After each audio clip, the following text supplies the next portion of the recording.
Hey, Olive, Arlo, and Frank. Grandpa needing to wet his whistle. Coming to you from the front porch swing of your house, Arlo. You're in taking a nap right now. And today we're going to get into the 47th chapter of Genesis. We're going to see Joseph, who is the head administrator. He's the second in command in Egypt, which is where half of your history comes from, Olive.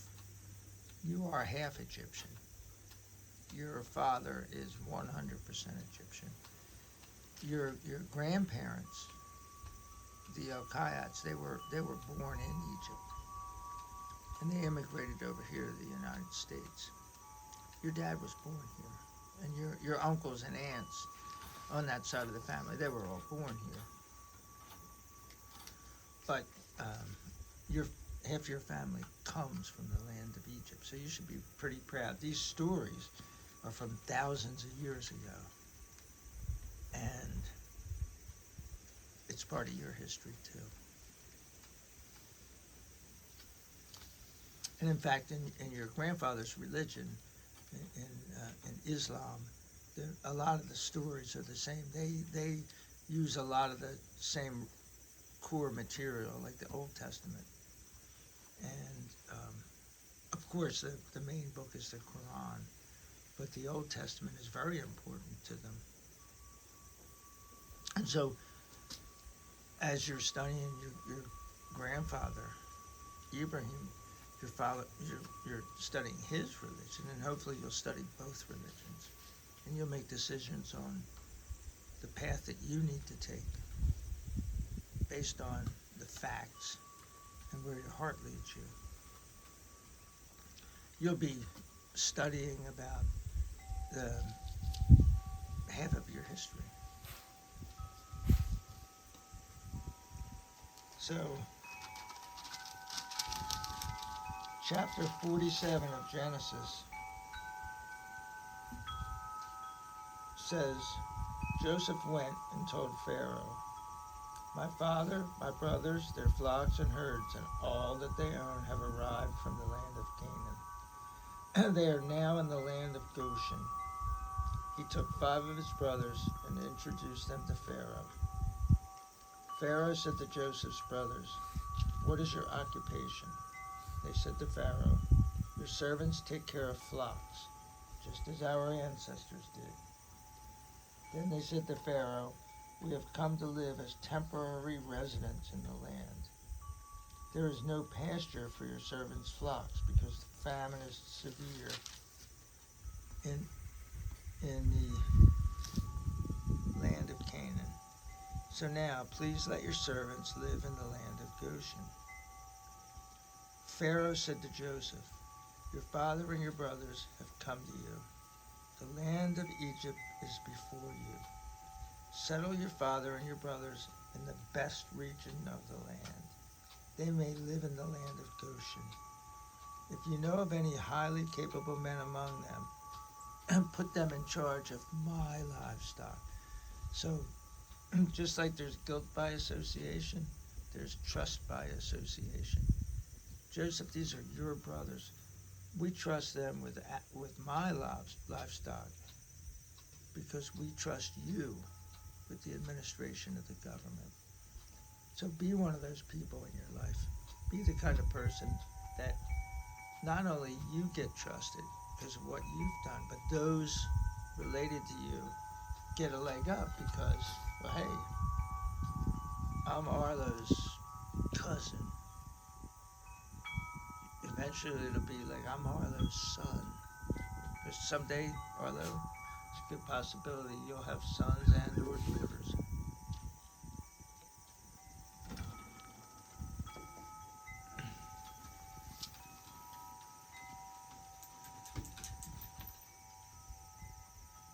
Then Joseph brought in his father Jacob and presented him before Pharaoh. Jacob blessed Pharaoh. Now that's really, really bizarre. Because the greater blesses the lesser. You know, the king blesses the citizen, and the citizen blesses the servant. It's never the other way around. But this says it very, very clearly, whether you read it in English or the original Hebrew, that Jacob blessed Pharaoh. And because of Joseph, because once again, Jacob had a certain leg up with Pharaoh because he's the father of Joseph.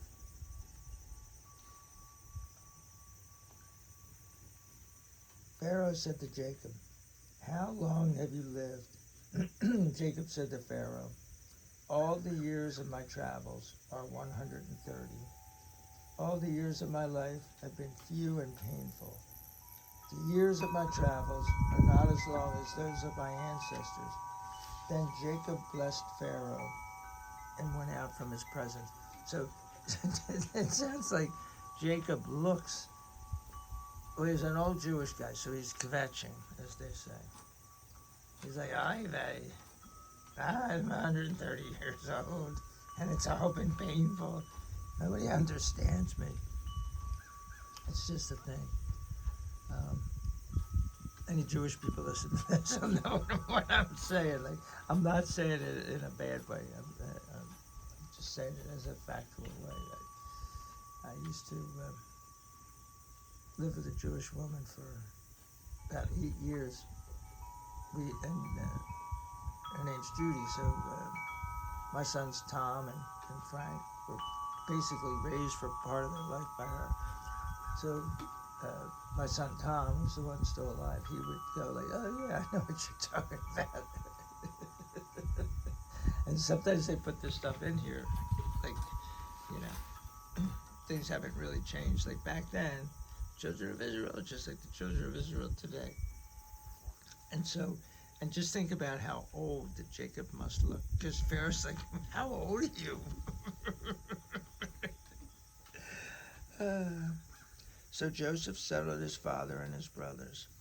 He gave them territory in the land of Egypt, in the best region of the land of Ramses, just as Pharaoh had commanded. Joseph also provided food for his father, his brothers, and all his father's household,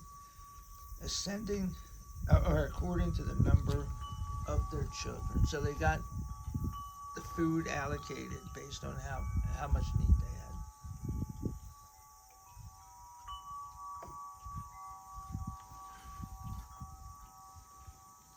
But there was no food in all the land because the famine was very severe.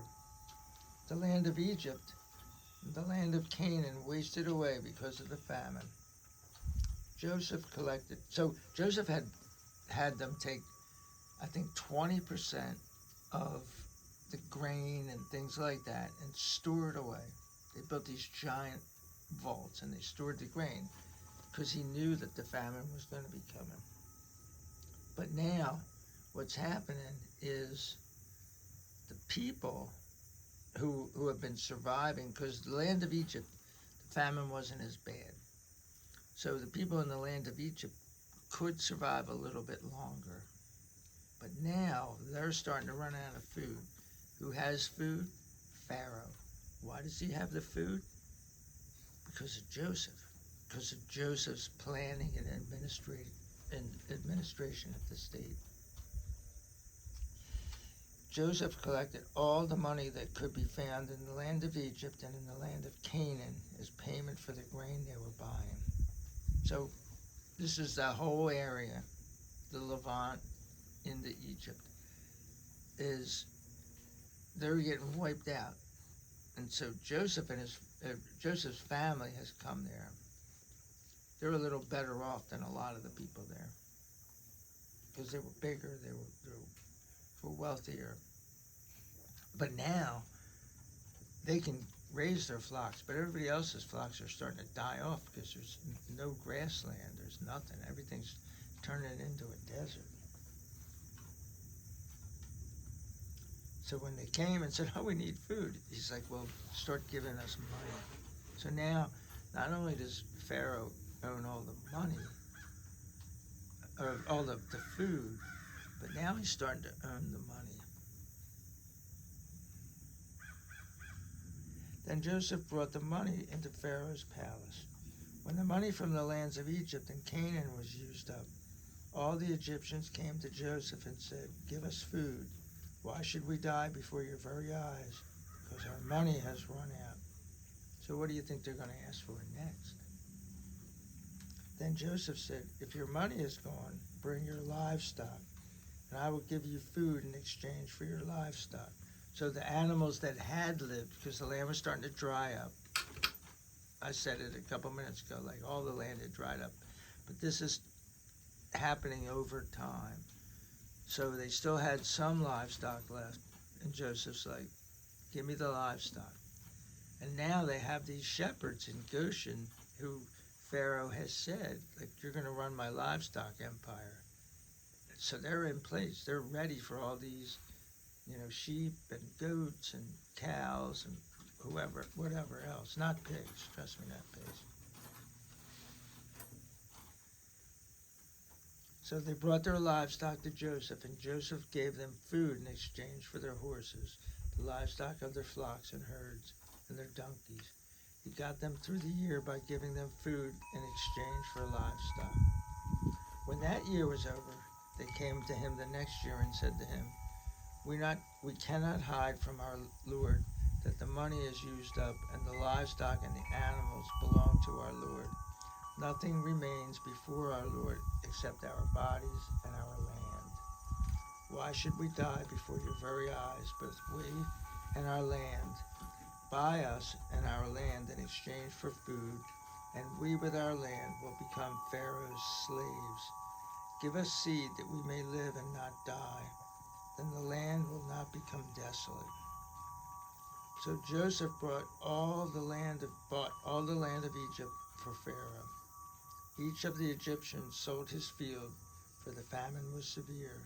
So the land became Pharaoh's. So he was the ruler over the land, but they owned, like Olive, your parents own their house in New Orleans. And grandmother and I own our house in Jacksonville Beach. And Arlo, your parents own their house here in Walden Ridge. And Frank, your parents owned their house in, what's it called? Hancock's Bridge, New Jersey. Well, and they had freedom, and now they don't. So now Pharaoh owns all their houses.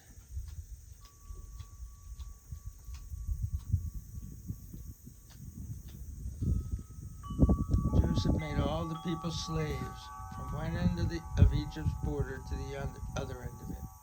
But he did not purchase the land of the priests, because the priests had an allotment from Pharaoh, and they ate from their allotment that Pharaoh gave them. That is why they did not sell their land. So the only people with any freedom besides Pharaoh and his minions, his administrative state, were the priestly class. Joseph said to the people, since I have bought you and your land today for Pharaoh, here is seed for you. Cultivate the land. When you gather in the crop, give 1/5 of it to Pharaoh. So apparently it looks like, I never noticed this before, it looks like they could grow some crops. They just couldn't grow enough crops to sustain them. So now they can grow crops, but the seed isn't theirs, and the crop isn't theirs, and their lives aren't theirs. They're slaves.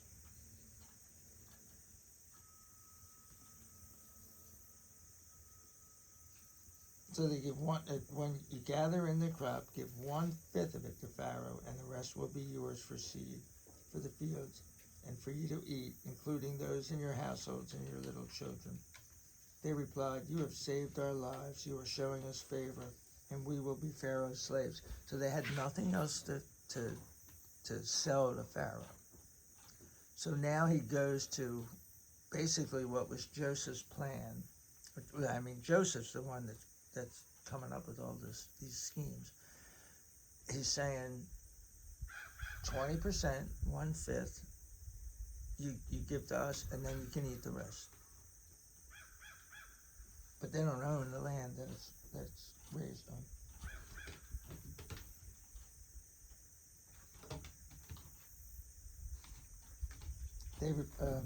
So Joseph made it a statute, and that's a law, which is in effect to this day throughout the land of Egypt.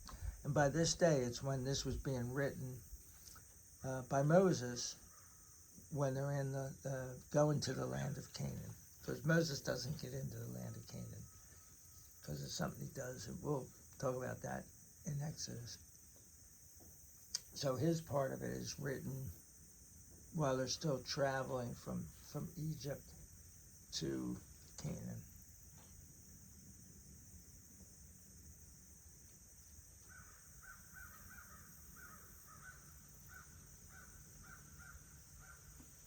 So 1/5 belongs to Pharaoh. Only the land of the priests did not become Pharaoh's. Israel settled in the land of Egypt, in the land of Goshen, and they owned land there. So besides the priestly class and the administration of Pharaoh, and in a way they were kind of in the administration of Pharaoh. Oh crap, my pages are blowing. The children of Israel, they own land. They own land. But that's not going to work out well for them. They're not going to get to keep that land. Well, they keep it for, I think, 420 years, but they can't take it with them when they go back to the land of Canaan.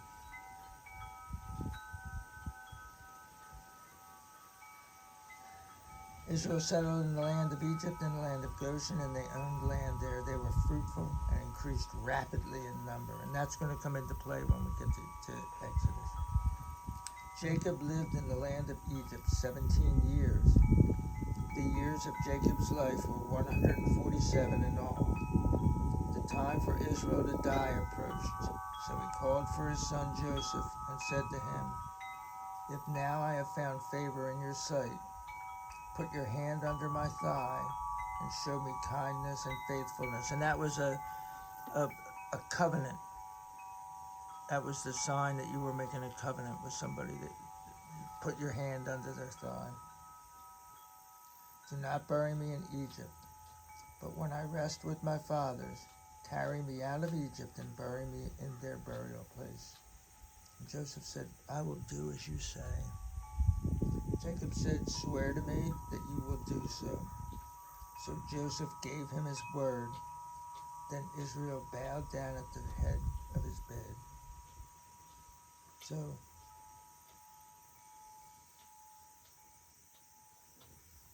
he's an old man, and he's bowing down. And I think that was in the dream too, that his father would bow down to him. There was some reference to that in there. So I don't know what Duncan's doing here. You can hear him looking at something on the floorboards here. Anyway, the next chapter we're going to look at is the two children of Joseph and where they play in this story. And their names are Manasseh and Ephraim. And we're going to see a familiar theme. The older and the younger, and people playing tricks on each other. Until then, kiddos, peace out.